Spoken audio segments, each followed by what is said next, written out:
kenangan terentang bagai lukisan terpanjang. Tak pernah. Assalamualaikum warahmatullahi wabarakatuh. Selamat sore teman-teman semua dimanapun saat ini Anda sedang berada. Jumpa lagi kita berjumpa dengan saya Arif RH dalam rekaman video iseng seperti biasanya. Pada kesempatan sore hari ini kita akan membahas tema tentang misteri tidur dan kehidupan selanjutnya. Misteri tidur dan kehidupan selanjutnya. Ini masih nyambung dengan tema yang saya bawakan waktu saya masih di Belgia ya. Teman-teman semua,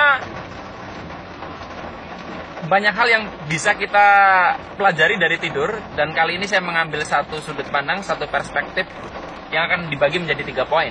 Jadi sebenarnya sangat luas, tapi karena keterbatasan waktu saya hanya bagikan dalam 3 poin. Poin pertama, kalau kita mengamati baik-baik bahwa setiap kita mengalami rasa ngantuk dan lalu kita tertidur adalah suatu keadaan di mana kita tidak ada beban dalam pikiran kita. Dan ketika kita mengalami susah tidur, itu sebabnya banyak, bisa karena sebab fisiologis, karena kita meminum sesuatu yang membuat kita tidak bisa tidur. Yang kedua adalah gangguan-gangguan yang psikis, salah satunya kebanyakan mikir. Nah, hubungannya dengan tema bahasan kita apa? Teman-teman semua, untuk memahami sesuatu hal kadang kita perlu memahami sebaliknya. Kalau misalkan Anda perlu memahami kalau Anda ingin memahami rasa kenyang, Anda perlu mengenal yang namanya lapar. Nah, begitu pula untuk mengenal kehidupan, maka kata kuncinya adalah mengenal kematian. Nah, persoalannya adalah bagaimana kita bisa mengenal kematian, sementara saya pikir nggak ada yang mau mati dulu kan. Nah, kita bersyukur sekali karena diberikan oleh Tuhan satu fenomena yang namanya tidur. Nah, tidur adalah bentuk lain dari kematian. Makanya disebut mati kecil. Kalau dalam agama saya itu ada doa yang menyebutkan bahwa kalau kita lagi tidur itu sebenarnya mati sementara ya. Teman-teman, kalau misalkan tidur adalah mewakili kematian dalam versi yang mini, dalam versi yang simple, maka dari kejadian di mana kita susah tidur, ya, kita susah mengalami mati kecil, sebabnya karena mikir, maka yang menghalangi seseorang untuk mulus dalam kematiannya di ending-ending sakaratul maut adalah mikir. Mikir adalah tanda bahwa orang itu masih mencengkramkan tangannya di dimensi sekarang, sehingga untuk dia berpindah dimensi akan kesulitan.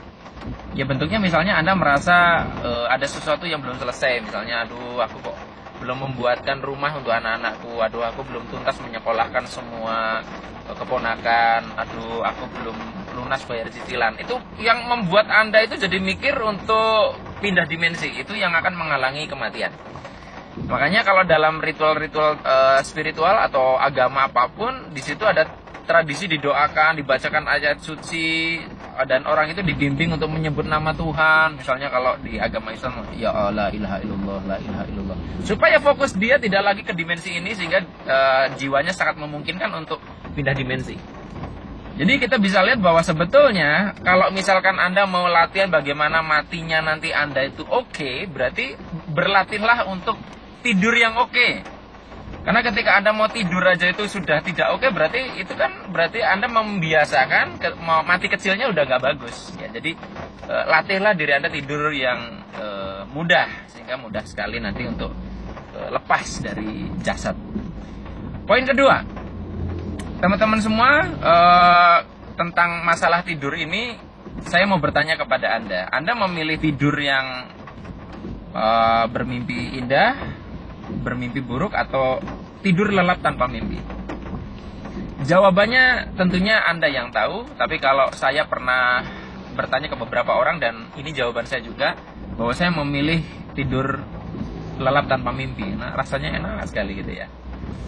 Tapi kalau Anda memilih mimpi buruk atau mimpi yang indah, nggak apa-apa, nggak salah. Nah, ini nyambung dengan beberapa uraian saya di Facebook, bahwa kalau saya pribadi dulu pengen sekali masuk surga ya, nggak mau masuk neraka. Sekarang saya berpikir bahwa kalau kematian kecil itu atau tidur itu bisa mewakili fenomena jembatan antara kehidupan dengan dimensi selanjutnya, maka tidur lelap tanpa mimpi atau keheningan, ketiadaan sejati, melebur dalam diri sejati sang pemilik kehidupan itu lebih enak sekali dibandingkan masuk surga. Jadi kalau saya pribadi, saya nggak pengen masuk surga, apalagi masuk neraka. Saya ingin kembali kepadanya dalam keheningan. Nah, ini akan menentukan bagaimana pola pikir Anda dalam memahami spiritualitas. Apakah Anda memang motivasinya hanya surga, motivasinya untuk menghindari neraka, atau Anda ingin bersatu bertemu dengannya. Kembali ke Anda, tidak ada salah benar, tidak ada. Nah, yang terakhir adalah bahwa kalau kita mau tidur, ya kadang kita ini akan membawa apa yang menjadi keadaan sebelum kita tidur. Misalnya Anda tidur dalam kondisi marah gitu ya. Nanti bisa jadi Anda waktu di alam mimpi Anda itu mimpinya buruk sekali, kemudian Anda berkelahi atau mengalami mimpi-mimpi yang tidak bagus. Tapi kalau Anda mengalami keadaan yang oke sebelum tidur, bisa jadi Anda tidur lelap atau Anda mimpinya indah sekali.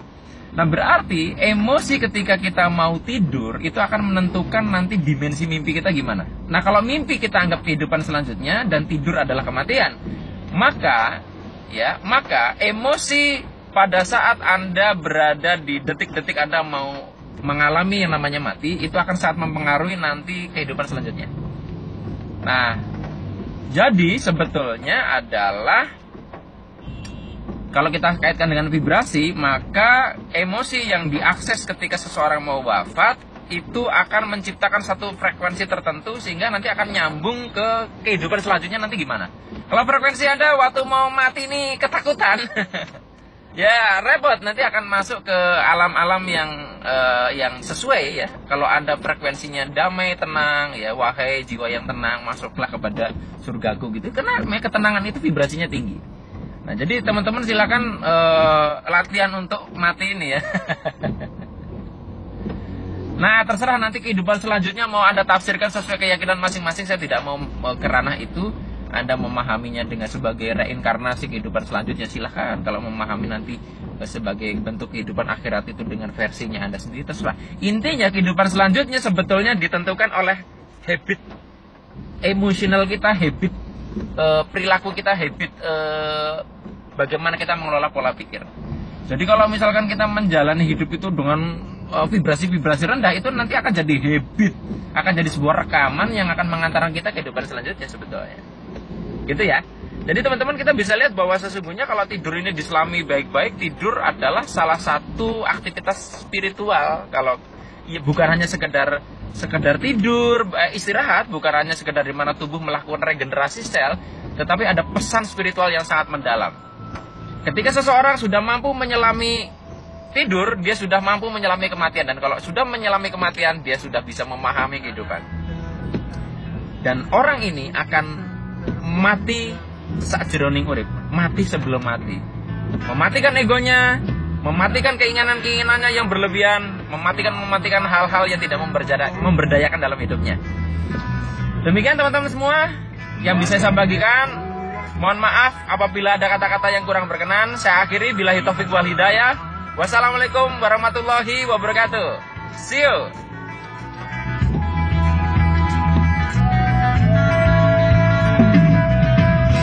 Dan takkan ku tahan